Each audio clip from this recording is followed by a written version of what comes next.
Oke, bismillah. Assalamualaikum warahmatullahi wabarakatuh. Selamat siang semuanya. Sebelum kita lanjutkan perkuliahan teori ring kita berdoa dulu ya. Semoga dimudahkan dalam memahami materi yang akan kita diskusikan pada hari ini. Berdoa dipersilahkan.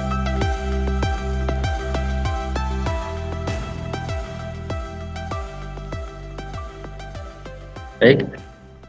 Pertemuan yang lalu kita sudah mempelajari tentang homomorfisme ya. Sudah cukup banyak yang kita pelajari kemarin. Apa itu homomorfisme ring, kemudian contoh-contohnya juga sudah.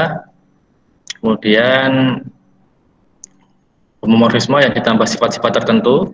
Jika dia injektif menjadi monomorfisme, jika dia surjektif dia menjadi epimorfisme, jika dia pemetaan satu-satu dia menjadi isomorfisme, gitu ya.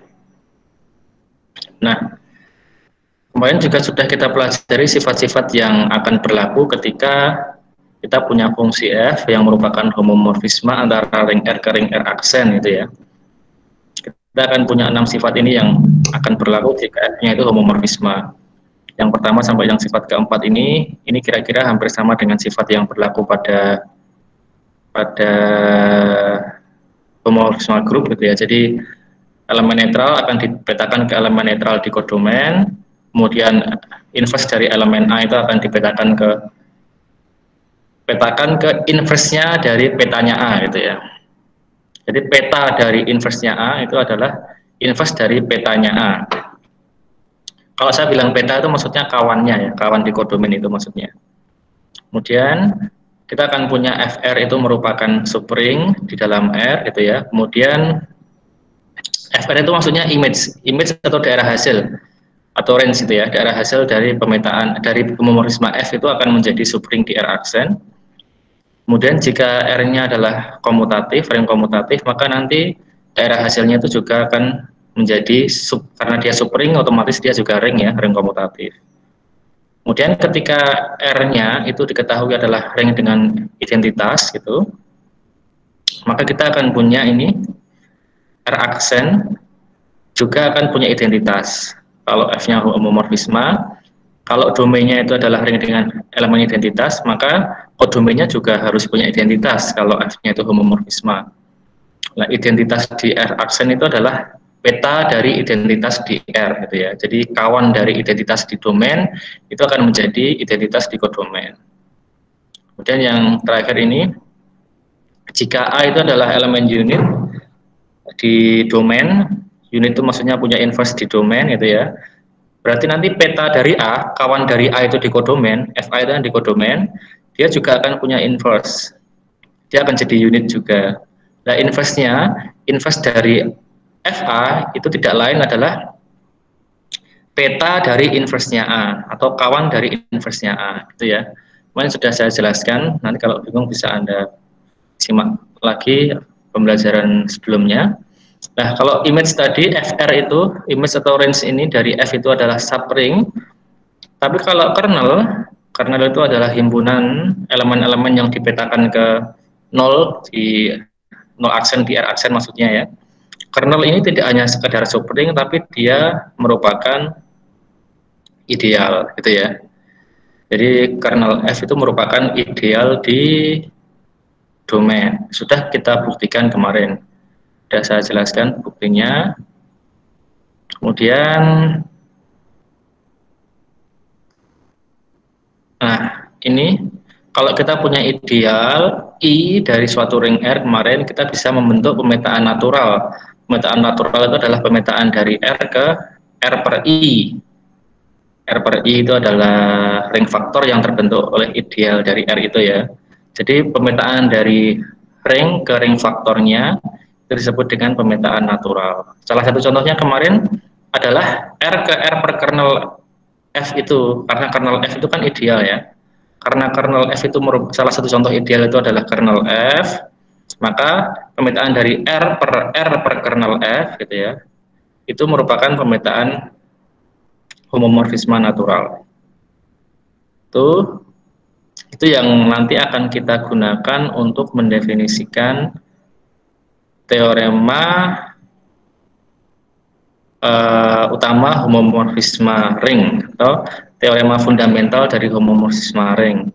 Ada yang menyebut teorema fundamental, ada yang menyebut teorema utama homomorfisme ring. Jadi beberapa literatur menyingkat dengan TUHR gitu ya, teorema utama homomorfisme ring. Nah, yang pertama yang paling penting kita pahami adalah ini. Nah, ini akan saya jelaskan sedikit lagi biar Anda nanti tidak bingung. Baik.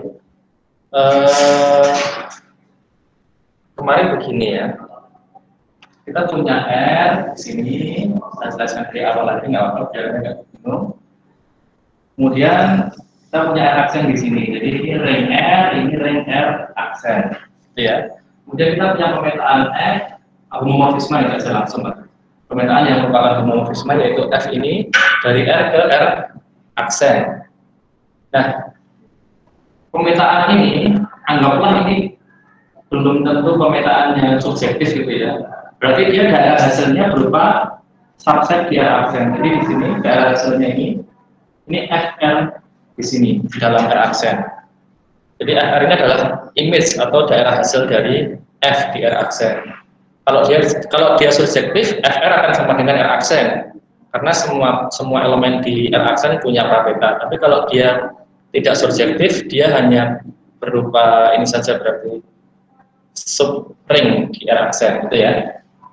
Nah, kemudian selain kita punya FR ini, kita punya kernel di sini gitu ya. Kita punya kernel dari F di sini. Kernel kemarin apa? Kernel itu adalah himpunan dari elemen-elemen di domain yang dipetakan ke nol gitu ya. Jadi kalau ini ada nol di sini, nanti elemen-elemen yang dibawa ke nol itu disebut dengan kernel F, dihimpun dalam kernel F. Nah, karena kemarin sudah kita buktikan bahwa kernel F itu adalah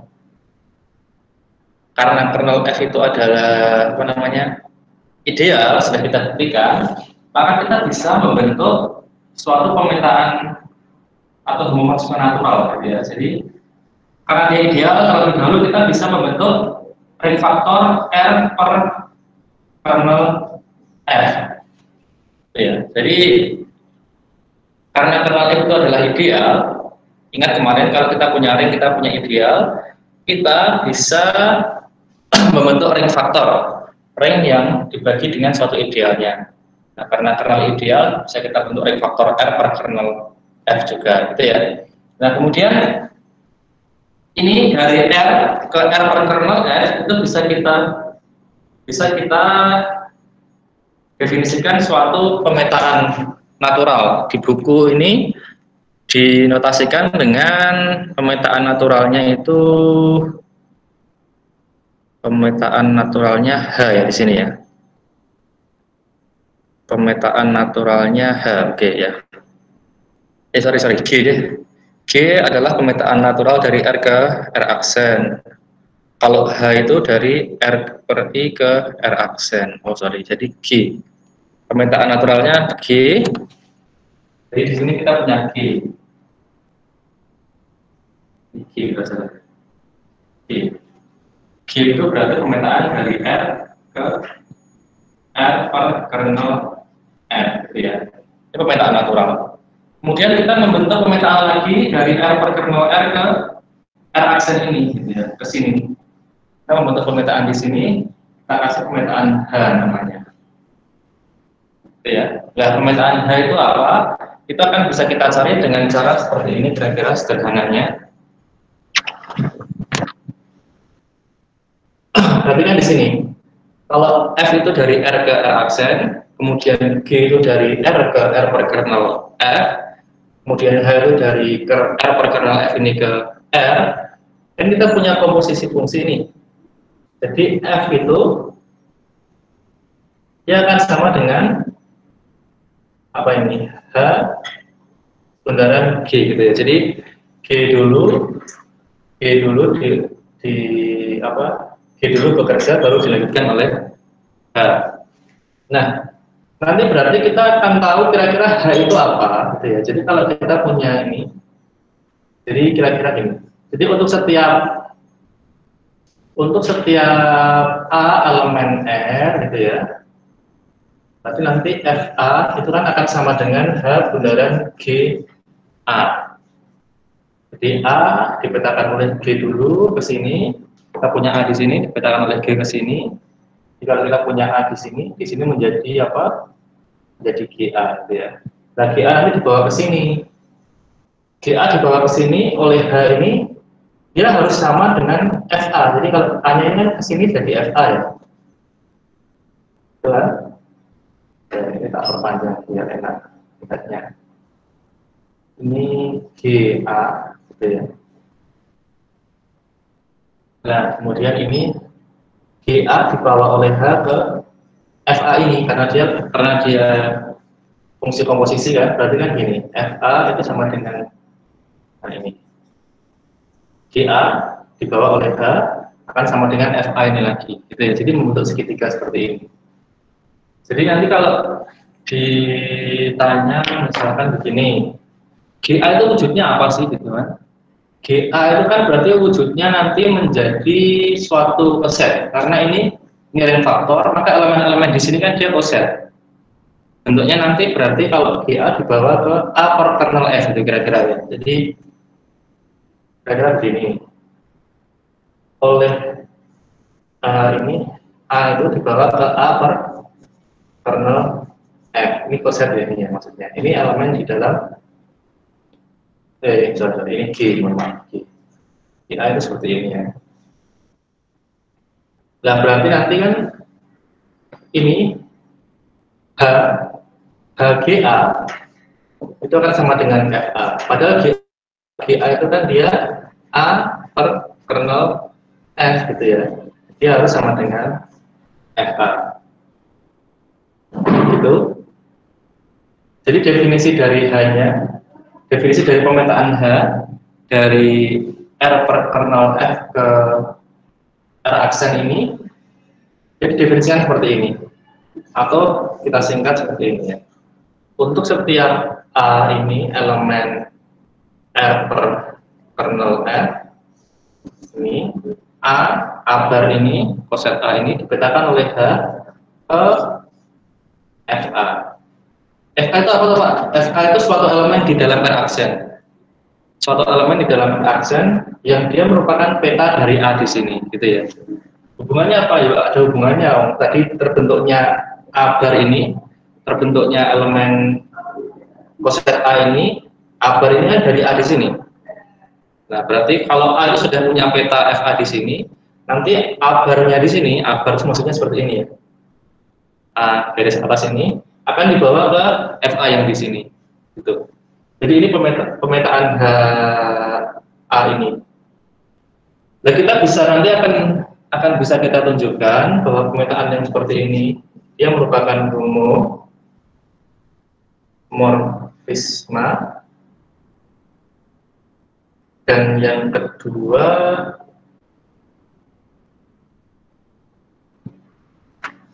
dia injektif, gitu ya.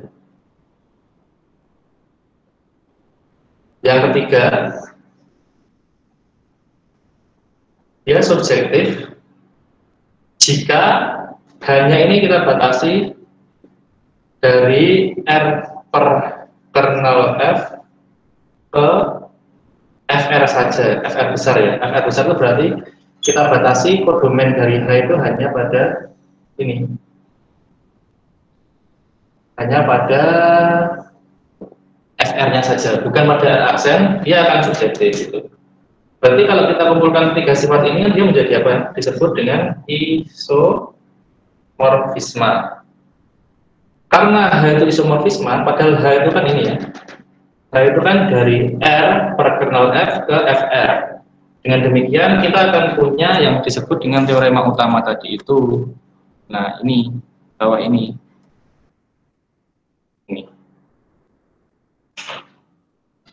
Ini R per kernel F. Jadi kita akan punya R per kernel F isomorfis dengan FR. Betul Mas ya? Ini yang kita miliki. Jadi kalau kita punya R per kernel F, Jadi pojok yang saya pakai ini ya, karena ini H itu adalah pemetaan dari R per kernel F ke FR, sedangkan H-nya itu berlaku tiga ini ya, tiga sifat ini, dia homomorfisme, injektif dan surjektif, berarti kan dia isomorfisme. Nah kalau isomorfisme berarti antara dua himpunan, dua ring ini yang berlaku isomorfis. Dengan demikian R per kernel F gitu ya, R per kernel F ini dia isomorfis dengan F R gitu ya. Ini adalah teorema utama homomorfisme yang pertama. Sampai di sini ada yang mau Anda tanyakan dulu nggak? Silahkan kalau mau ada yang mau tanyakan. Halo? Ada yang mau ditanyakan dulu? Nggak ada?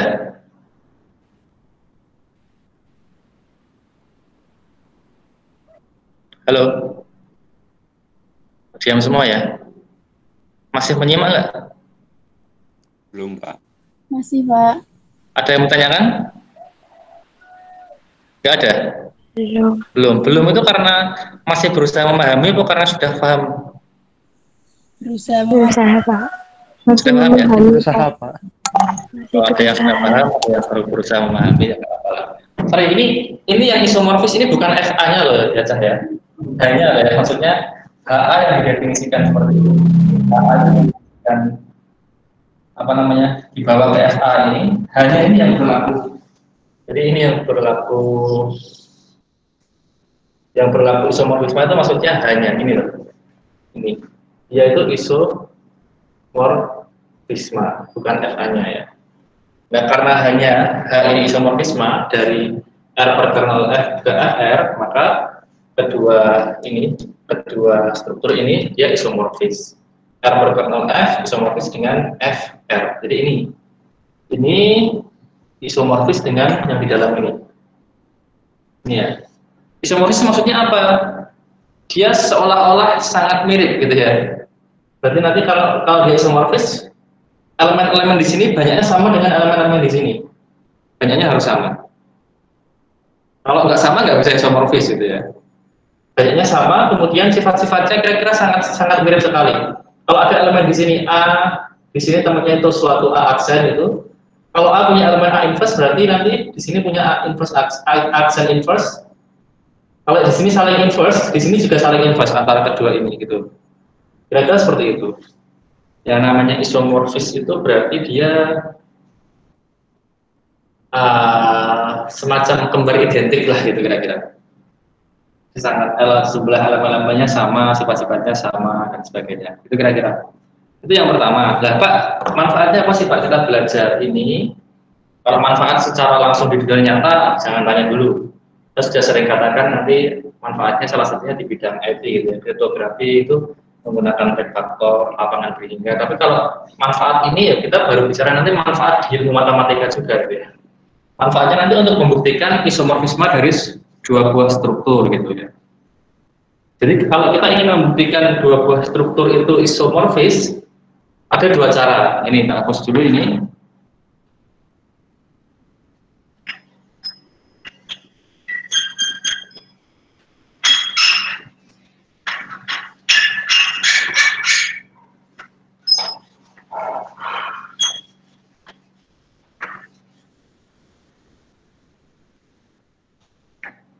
Jadi kemarin begitu sah. Dua buah ring, kalau kita punya F gitu ya, dari R ke R aksen gitu ya. Homomorfisme F dari R ke R aksen. Lah, kalau F itu adalah suatu isomorfisme, ini jika berarti hanya jika ya. R ini isomorfis dengan R aksen. Jadi kalau ini dikasih terdapat ini boleh, ekivalen ini boleh apa namanya diimplikasi. Kalau ini terdapat suatu pemetaan F yang isomorfisme, maka R akan isomorfis dengan R aksen. Nah, yang kedua tadi kita punya, kalau pemetaan F itu dari R ke R aksen, maka kita akan, ini yang pertama ya. Yang kedua tadi, di dalam TUHR tadi, R per kernel F itu akan isomorfis dengan F R. Kira-kira dua hal ini, dua senjata ini yang akan kita gunakan ketika ada pertanyaan, buktikan bahwa ini isomorfis dengan ini, gitu ya. Nah, kapan kita menggunakan yang atas, kapan kita menggunakan yang bawah? Nanti ciri-cirinya begini. Kalau yang ingin kita tunjukkan itu adalah ring biasa, keduanya ring biasa, bukan ring faktor maksudnya, kita pakai yang atas. Berarti Anda menunjukkan bahwa terdapat pemetaan dari R ke R aksen, yang pemetaan itu berarti yang pertama berlaku homomorfisme, kedua berlaku injektif, ketiga berlaku surjektif, supaya dia berlaku isomorfis, gitu ya. Tapi kalau nanti yang ingin Anda buktikan, dua struktur yang ingin Anda buktikan isomorfis atau tidak itu adalah salah satunya berbentuk ini, salah satunya berbentuk ring faktor, Anda boleh pakai sifat yang bawah ini, gitu ya. Contohnya, misalkan begini. Contohnya misalkan, kalau nggak salah di bukunya DS Malik itu ada begini ya. Tunjukkan bahwa R akar 2 itu isomorfis dengan R akar 3. Jadi R akar 2 itu apa toh Pak? R akar 3 itu apa toh Pak? Ini maksudnya, ini himpunannya. Kalau R akar 2 itu kan seperti ini ya. R akar 2 itu himpunan yang bentuknya A plus B akar 2, di mana AB-nya elemen R, gitu ya. Kalau R akar 3 itu berarti himpunan yang bentuknya seperti ini, di mana A dan B-nya elemen R. Nah, kalau kita disuruh menunjukkan atau membuktikan dua, katakanlah ini ring gitu ya, kedua ring ini isomorfis, kita pakai yang mana? Kita pakai yang atas. Kenapa? Karena di sini keduanya ini bukan ring faktor, ini ring biasa ya. Tidak berbentuk ring faktor, bukan berbentuk seperti ini. Ring dibagi dengan suatu ideal, tidak. Jadi kita pakai yang atas. Berarti apa yang harus kita tunjukkan? Yang pertama, kita harus menunjukkan bahwa ada pemetaan F gitu ya, dari R akar 2 ke R akar 3. Definisikan pemetaannya. Kalau seperti ini berarti pemetaannya kira-kira bagaimana? Ya gampang, ya kira-kira gini aja. Jadi F dari A plus B akar 2 dibawa ke A plus B akar 3, itu aja kan? Kaitannya di mana Pak? Kaitannya di sini, A dan B ini. Konstanta A di sini harus sama dengan konstanta A di sini. Koefisien dari akar 2 di sini ini sama dengan koefisien dari akar 3 di sini. Pokoknya setiap elemen yang bentuknya A plus B akar 2 dibawa ke A plus B akar 3. Semoga Anda tidak bingung. Masih bingung Pak? Ya, gini aja, ambil contoh aja. Salah satu elemen di sini itu bentuknya apa? Bentuknya misalkan akar 2 ya aja ya. Nah, berarti nanti peta dari akar 2, ya ada akar 3. Ini petanya akar 2. Walaupun pemetaan F akar 2 dibawa ke akar 3. Kenapa? Karena A-nya 0, B-nya 1. Contoh lain. Misalkan 2 plus 3 akar 2 Pak. Dipetakan kemana? Ya berarti dipetakan ke 2 plus 3 akar 3. Dan seterusnya. Ini hanya contoh-contoh ini ya. Nanti pemetaannya kira-kira bagaimana? Kira-kira seperti ini. Jadi ini pemetaan yang kita definisikan. Nah, kita kalau ini mau bilang apa namanya fungsi ya harus well defined. Jadi Anda harus membuktikan ini pemetaannya well defined. Well defined itu berarti tertutup dan ya benar ya, tertutup dan well defined supaya dia menjadi pemetaan. Maksudnya well defined itu gitu aja. Untuk setiap ini ya, X1, X2, kalau ini katakanlah elemennya itu X itu ya, elemen dari R itu Maka nanti kalau X1 itu sama dengan X2, Fx1 harus sama dengan Fx2. Jadi ini kebalikannya pembuktian injektif itu seperti ini. Kalau injektif kan kebalik ya, yang Fx1 sama dengan Fx2 itu di depan, baru sama maka X1 harus sama dengan X2. Ini kalau dibalik itu seperti ini. Syaratnya di domain harus, kalau dua elemen di domain itu sama, maka petanya harus sama. Itu depan. Kemudian kita membuktikan ini yang pertama, satu tadi ya, langkah 1 Anda definisikan pemetaannya, langkah 2 Anda tunjukkan bahwa pemetaan yang Anda definisikan itu dia well defined gitu ya. Langkah 3 Anda tunjukkan bahwa F itu homomorfisma. Langkah 4, apa langkah 4? Tunjukkan bahwa dia F itu injektif. Langkah 5, tunjukkan bahwa F itu surjektif. Gitu ya.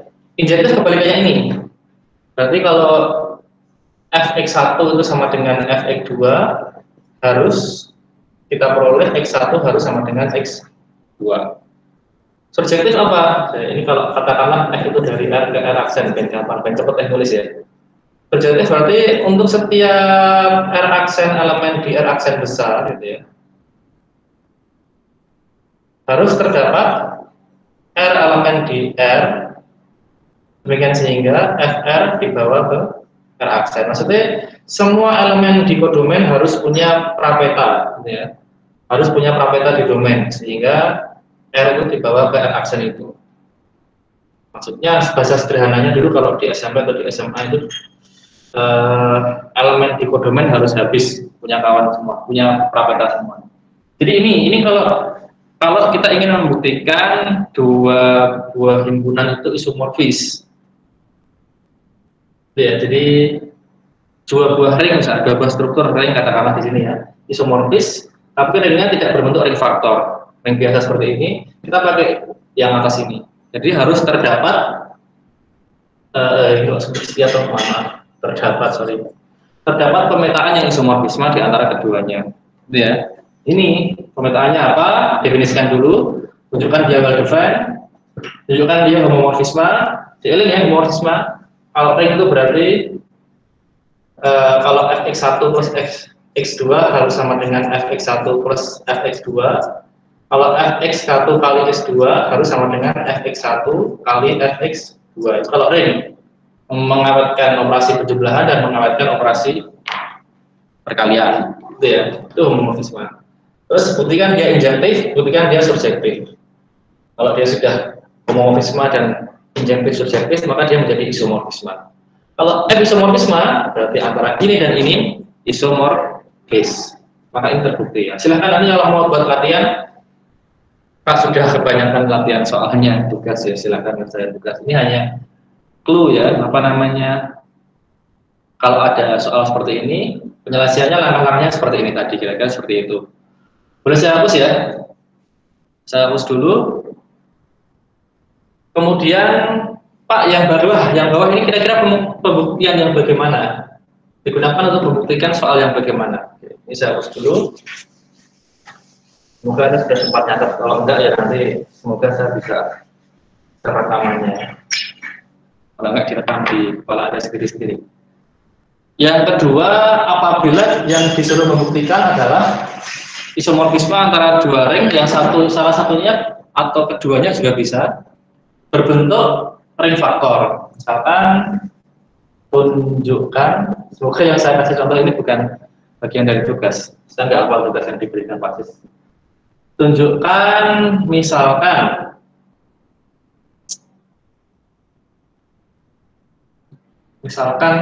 apa ya?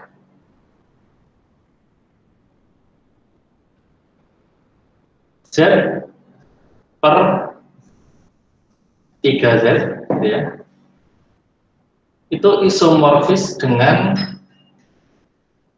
Z per 3Z, kira-kira isomorfisnya kalau ya, kita ingin kita 2Z per 6Z. Nah, ini Anda masih bisa mendengar saya dan Anda masih menyimak ya? Halo? Iya Pak, masih. Saya jelas? Iya, Pak. Makasih, Pak. Oke, Jelas, Pak. ini bagian tugas nggak ini? Ada ya tugas? Kayaknya enggak. Nggak ada ya? Belum mengerjakan tugas, Pak? Buka aja belum, jangan-jangan ya? Yes. Pura-pura nggak tahu. Kalau iya ya harus skip Anda gitu aja. Ini kalau yang ingin kita buktikan isomorfismanya adalah dua ring yang bentuknya ring faktor seperti ini. Salah satunya ring faktor atau keduanya ring faktor juga boleh. Kita bisa pakai yang bawah. Yang atas juga boleh sih. Yang atas juga boleh. Tapi kalau pakai yang bawah mungkin lebih mudah, mungkin saya nggak tahu juga sih. Nah, apa yang kita lakukan di sini? Perhatikan. Ini Anda pandang dalam bentuk seperti ini. Atau pandang dalam bentuk seperti ini. Berarti bagian ini nanti sebagai kernel dari F gitu ya. Bagian ini sebagai F R. Gitu ya. Terus langkah kita apa? Kita harus mendefinisikan yang pertama. Sama aja, kita harus mendefinisikan suatu pemetaan, suatu homomorfisme gitu ya. Pemetaan dari mana? Hati-hati, kalau pakai konsep yang bawah, bukan dari Z per 3Z ke 2Z per 6Z, tapi hanya dari Z ke 2Z per 6Z, gitu ya. Karena kita pakai ini. Jadi pemetaan dari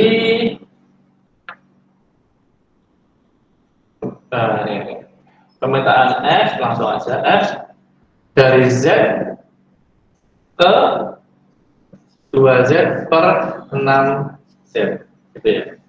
Ini yang pertama. Pak, kira-kira pemetaannya bagaimana ya, Pak?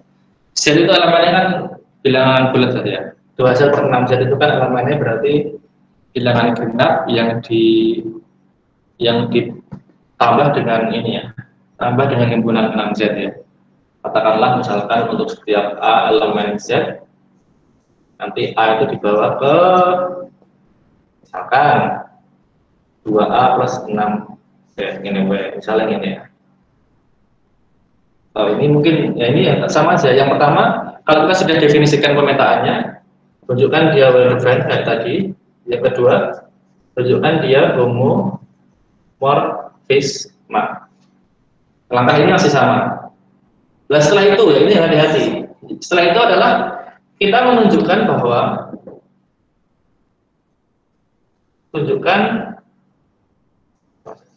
bahwa kernel dari F ini sama dengan ini berarti 3Z.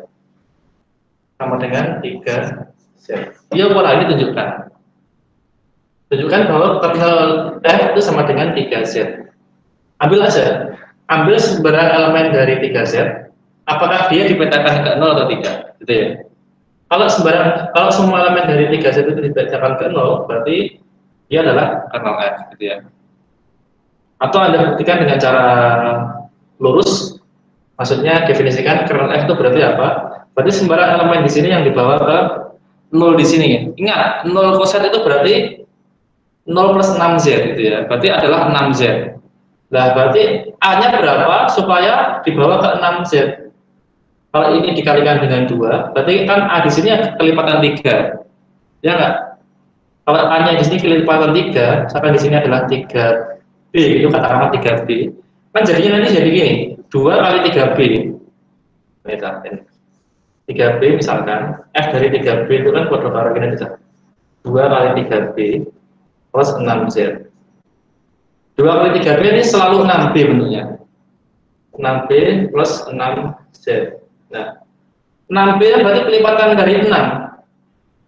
Bilangan bulat kelipatan 6 kan berarti termasuk ke dalam sini kan. Dia masuk ke dalam himpunan ini. Ini berarti kan sama dengan 0 plus 6Z.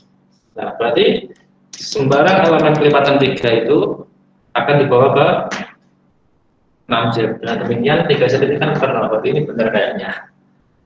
Kira-kira begitu buktikannya nanti. Setelah itu apa, Pak? Setelah itu yang ketiga adalah, ini belum selesai. Yang ketiga adalah tunjukkan bahwa F itu surjektif. Pak, kenapa harus surjektif? Injektif perlu nggak? Injektif nggak perlu. Tunjukkan saja langsung bahwa dia surjektif. Kenapa? Kalau dia surjektif, Maka perhatikan Zat, pemetaannya dari sini ke sini. Z ke 2Z per 6Z.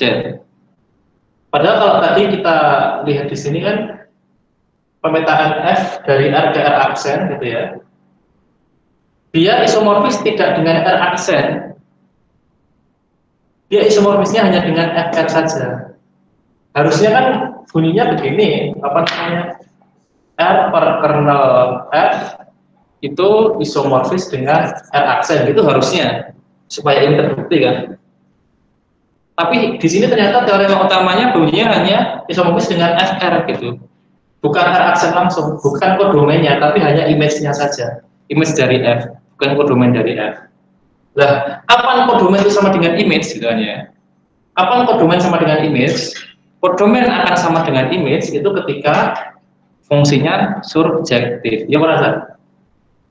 Kalau Anda punya fungsi F dari R ini ya, R aksen. Ini. Kapan R aksen ini menjadi daerah hasil semua? Seluruh elemen di R aksen itu menjadi daerah hasil semua apabila F-nya ini surjektif kan. Surjektif itu berarti semua elemen di R aksen ini punya parameta semua. Punya parameta semua. Dihabiskan bahasanya. Berarti nanti FR akan sama dengan R aksen. Jadi ini kenapa harus dibuktikan F-nya surjektif. Gitu ya. Jadi ini tiga hal ini yang dibuktikan apabila kita menggunakan konsep yang bawah, menggunakan UHR ini. UHR. Jadi yang pertama, definisikan pemetaan yang dia harus homomorfisme. Ini rangkaian maksudnya ya. Tunjukkan pemetaannya apa, buktikan dia well defined dan homomorfisme. Kayak saya tak jelaskan di sebelum saya hapus tadi itu. Terus tunjukkan bahwa kernel F itu adalah 3Z. Karena di sini ini setara dengan ini, setara ini, ya. Kotak ini setara dengan kotak ini. Terus ini bunderan ini setara dengan FR. Ini baru FR kan, bukan R aksen kan. Nah, supaya FR itu sama dengan R aksen, maka F-nya harus surjektif. Jadi tiga ini yang harus kita buktikan ya. Jika kita pakai konsep yang bawah. Ini yang bawah itu digunakan untuk menunjukkan isomorfisme antara dua buah ring yang salah satunya atau keduanya berbentuk ring faktor. Itu kira-kira Pak, kalau ini saya buktikan dengan langkah yang atas boleh nggak? Boleh saja, silakan. Berarti nanti di sini pemetaannya bukan dari Z ke 2Z per 6Z, tapi langsung pemetaannya dari Z per 3Z ke 2Z per 6Z. Pakai konsep yang awal tadi, yang sebelum saya hapus tadi. Terus tunjukkan dia homomorfisme, tunjukkan dia injektif, tunjukkan dia surjektif. Kira-kira selisihnya hanya di sini sih. Selisih apa namanya? Pembuktiannya hanya di sini. Kalau yang sebelumnya tadi kita tunjukkan injektif dan surjektif gitu ya. Kalau sekarang kita tunjukkan kernel dan surjektif gitu aja. Ada yang mau ditanyakan sampai di sini? Silahkan kalau ada yang mau ditanyakan.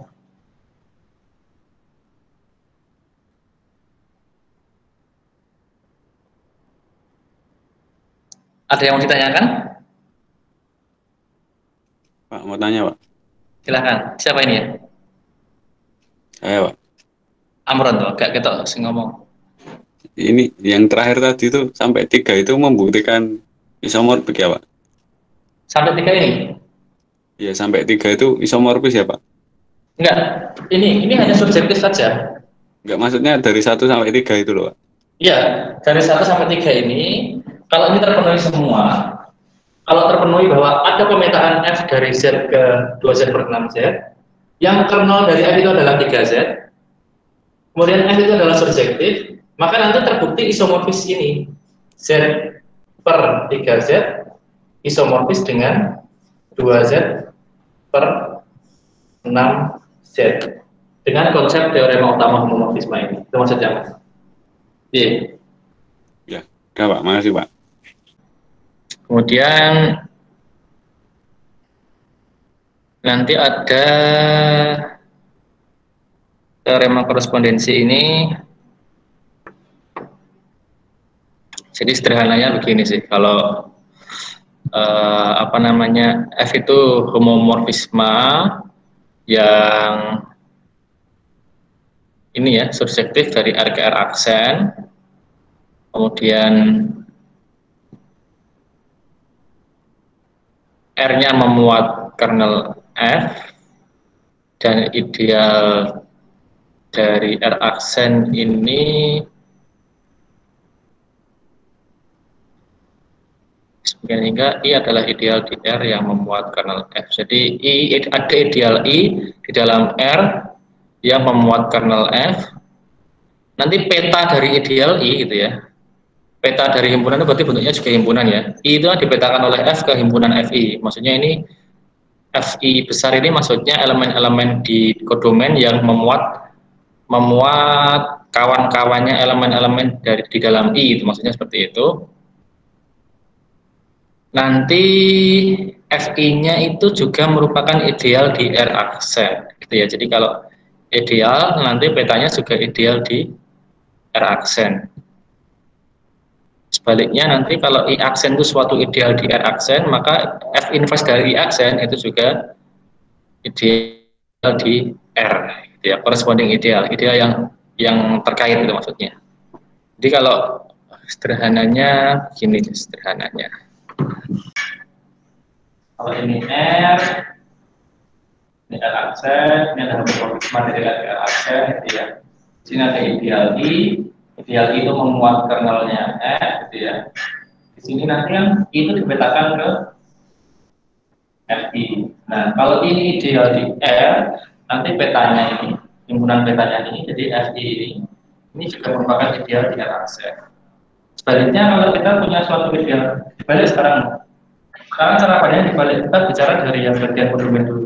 Seandainya kodomen atau R aksen itu dia punya ideal I aksen di sini. Nah, I aksen ini kan punya praweta. Prawetanya apa? Prawetanya adalah F inverse I aksen. Ya.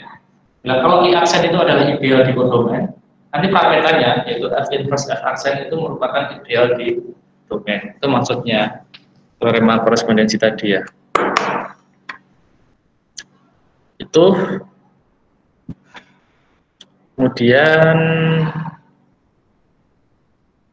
nah ini yang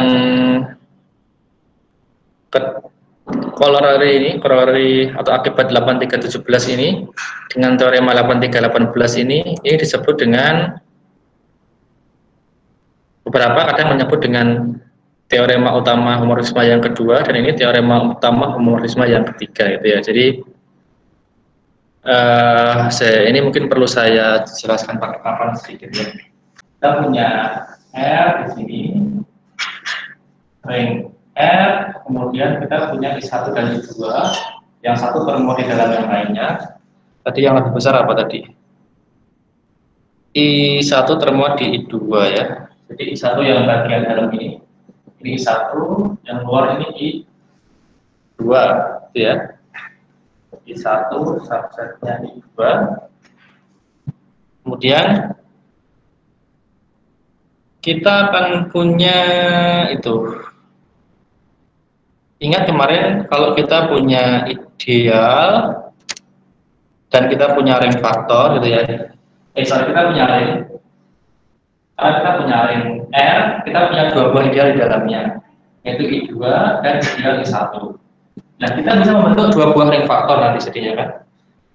Yang pertama ring faktornya apa? Atau mungkin malah tiga buah ring faktor ya. Yang pertama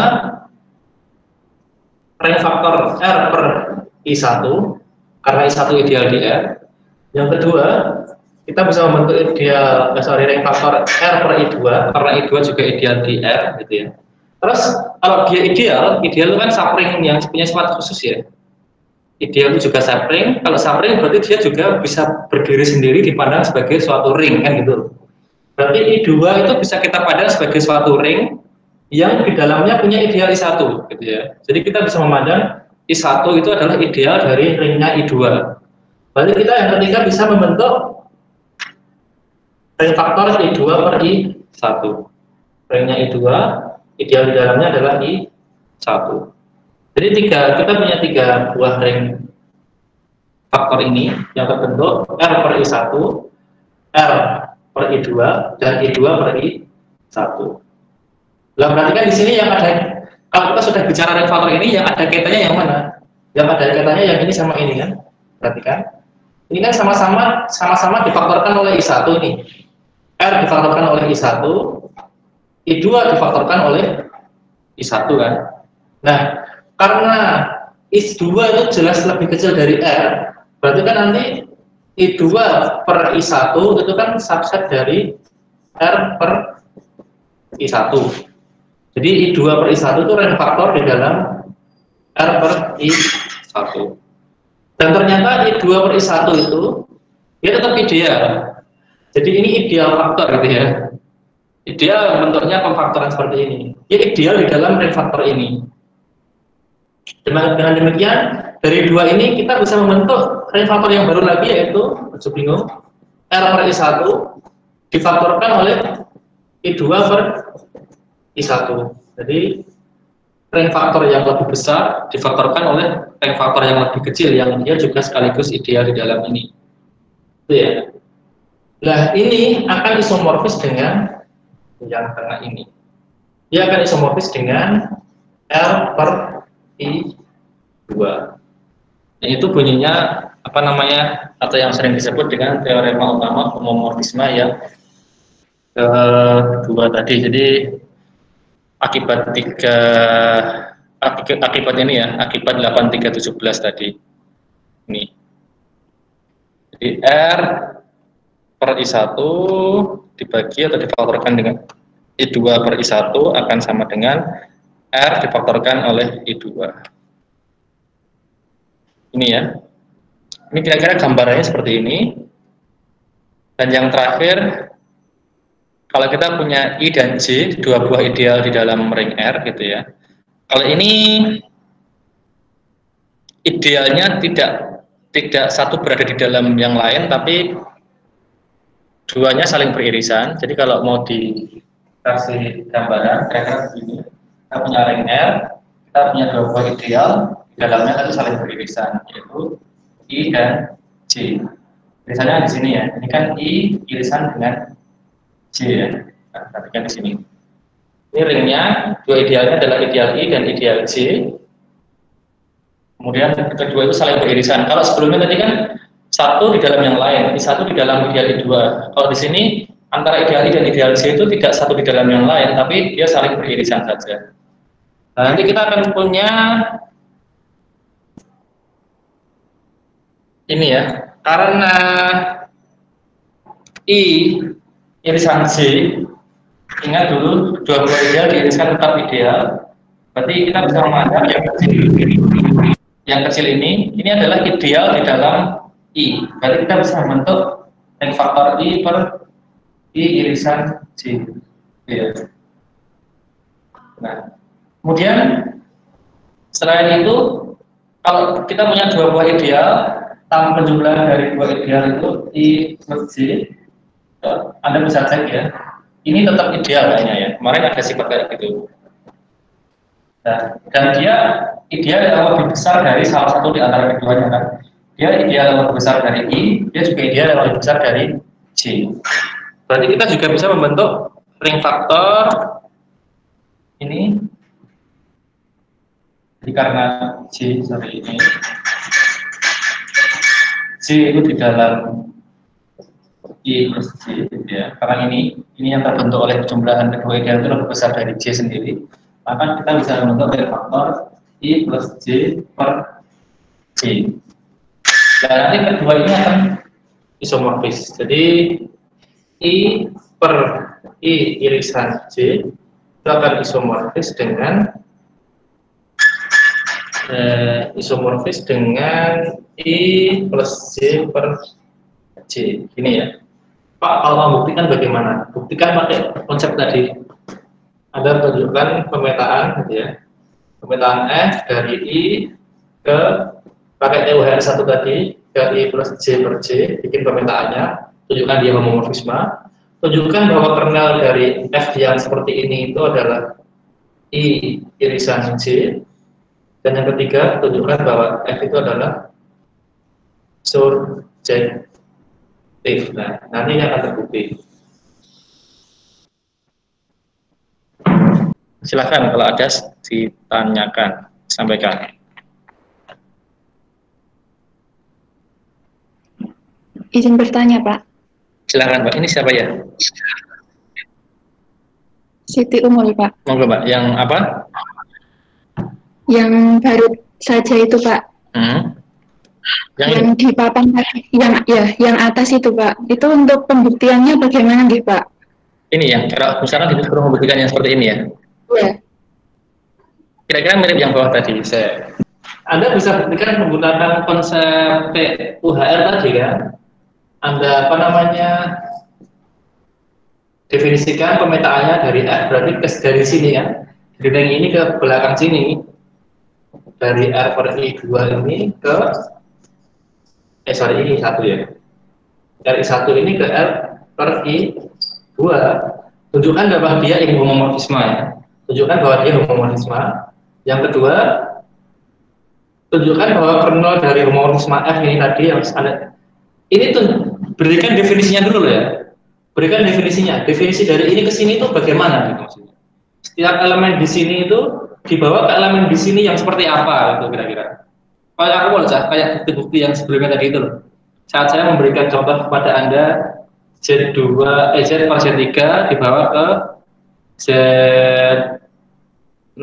Z2 per Z6 tadi.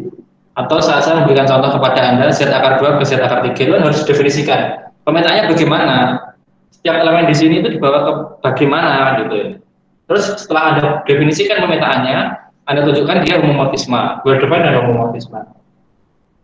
Terus tunjukkan yang dua berarti kernelnya bagian yang ini kan. Kernelnya kan ini. Tunjukkan apakah kernel F itu I2 per I1 atau tidak. Gitu kan. Kalau iya, tunjukkan bahwa F itu adalah homomorfisme yang surjektif. Kalau tiga ini sudah terpenuhi, maka ini terbukti. Sudah gambaran? Iya, Pak. Sudah. Terima kasih, Pak. Oke. Ada pertanyaan nggak, Mbak? Itu, Pak, yang pembagi nol agak bingung, Pak. Bingungnya di mana? Bagian pembuktian itu loh, Pak, kok bisa milih itu nanti dikalikan sama dengan nol gitu. Pembagi nol.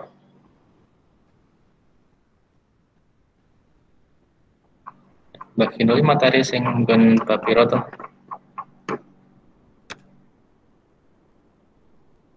Di mana ya? Di atas ya.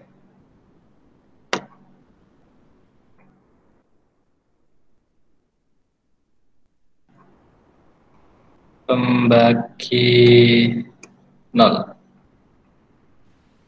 7127, Pak.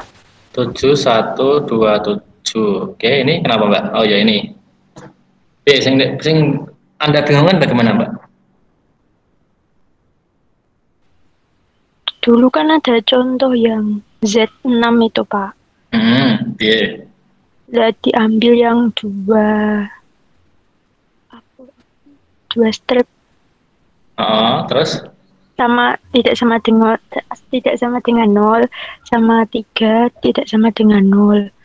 Terus 2 sama 3 itu dikaliin nanti sama dengan 0. Nah, bingung saya di situ, Pak. Anda bingung kenapa 2 dan 3 itu pembagi 0 gitu, Mbak? Ini. Nggih, Pak. Ini Z6 itu apa tuh, Mbak? Z6 itu apa tuh? Z6 itu kan himpunan bilangan bulat apa dulu? 6 ya? Dia isomorfis dengan apa tuh sebenarnya? Kalau kita sudah bicara range faktor kemarin, Anda harus tahu. Dia isomorfis dengan Z per berapa, Mbak? 6 Z. Z per 6 Z ya? Atau sebenarnya terbentuknya Z6 itu ya karena Z dengan 6 Z kan ya? Karena 6 Z itu adalah ideal di Z, kita bisa membentuk ring faktor Z per 6 Z itu. Nah, elemennya Z per 6 Z itu apa? Elemennya adalah 0. Kita mulai dari 0 dulu. 0 plus 6 Z. 1 plus 6 Z. 2 plus 6 Z. 3 plus 6Z, 4 plus 6Z, 5 plus 6Z. Lanjutnya apa? Kalau kita lanjut 6 plus 6Z, ini kan sama toh, balik ke sini lagi kan nanti. Ya nggak? Iya, Pak. Kenapa? Karena 6 itu kan include ke dalam 6Z. 6 itu kan sama dengan 0 plus 6 plus 6Z kan. 6 itu lebur ke 6Z. Jadinya ini sama dengan 0 plus 6Z kan. 7 juga itu nanti 7 plus 6Z. 7 itu sama dengan 1 plus 6 plus 6Z kan gitu. 6 itu labur ke dalam 6Z sehingga ini tinggal 1 plus 6Z. Balik lagi ke sini. Sehingga yang ke bawah seterusnya ini nggak perlu lagi diperhatikan, nggak perlu lagi disebutkan. Kita cukup sampai dengan 5 plus 6Z saja. Jadi elemen-elemen di dalam Z per 6Z itu adalah 0 plus 6Z, 1 plus 6Z, 2 plus 6Z sampai dengan 5 plus 6Z. Terus sederhananya kalau ini kita jadikan tulisan yang simpel. Kalau di dalam bukunya DS Malik dia nggak pakai bar, dia pakainya kurung siku gini ya, untuk membedakan 0 biasa, elemen biasa dengan koset 2 siku gitu ya, 3 siku. Kalau Anda perhatikan, Anda baca di bukunya DS Malik itu dia pakai seperti ini. Koset itu nanti dinotasikan dengan siku seperti ini. Dan kalau di literatur yang lain simbolnya dia dipakai bar tadi itu, garis atas tadi itu membedakan bilangan biasa dengan koset itu. Kalau ini berarti 0 bar, ini 1 bar, ini 2 bar, 3 bar, 4 bar, 5 bar, gitu ya. Nah, tadi yang ditanyakan Mbak ini kan, kok bisa 2 dan 3 itu merupakan pembagi 0 GZ? Nah, karena kalau dia, perhatikan, definisi ini saya mau tak bacakan dulu definisinya. Definisinya kita baca bersama-sama dulu. Kita ini.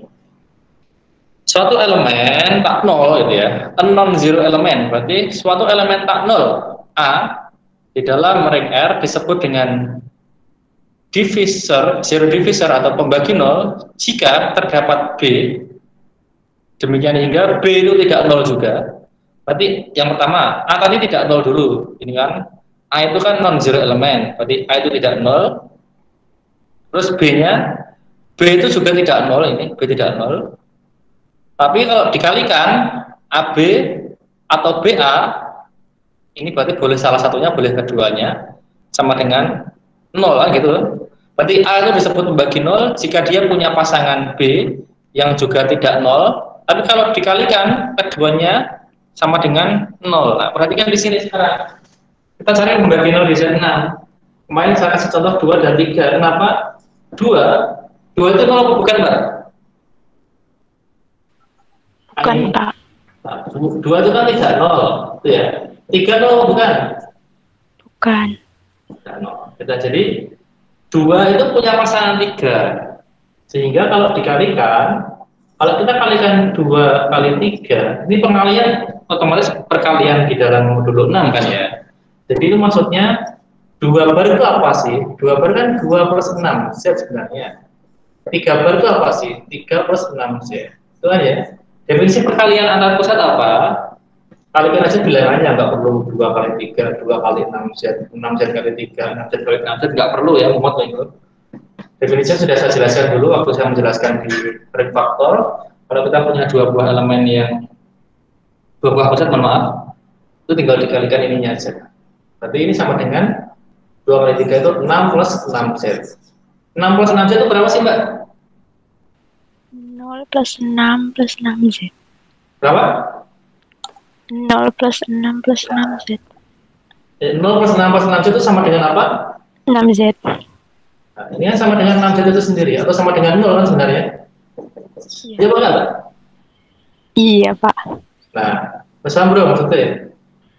Sudah, Pak. Jadi 2 itu tidak 0, 3 itu tidak 0, tapi ternyata kita kalikan menjadi 0. Paham nggak? Paham, Pak. Nah, berarti ini 2 dan 3 ini kita sebut dengan apa, Mbak? Pembagi 0. Pembagi 0. Karena mereka berdua tidak 0, tapi kalau dikalikan sama dengan 0. Yang bertanyakan apa? Itu kan tadi yang pertama kan caranya kan kalau mau membuktikan yang itu kan menunjukkan pemetaannya dulu, Pak. Nah, itu kok kan itu Z per 3Z. Terus itu kok jadinya FA sama dengan 2A plus 6Z itu gimana, Pak? Pemetaan kan bebas. Pemetaan itu kan terserah yang mendefinisikan toh. Ini fungsi itu kan terserah Anda yang mendefinisikan sesuai kebutuhan kita. Ya, bukan? Ya.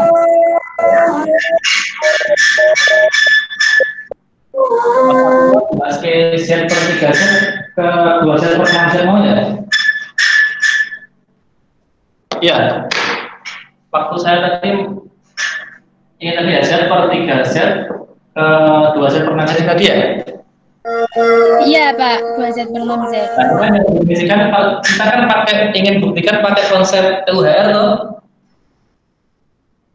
Ya, Pak? Iya, Pak. TUHR mau apa sih? TUHR itu yang tadi loh, R per kernel F isomorfis dengan F R jika F-nya homomorfisme. Jika F-nya homomorfisme dari R kemana?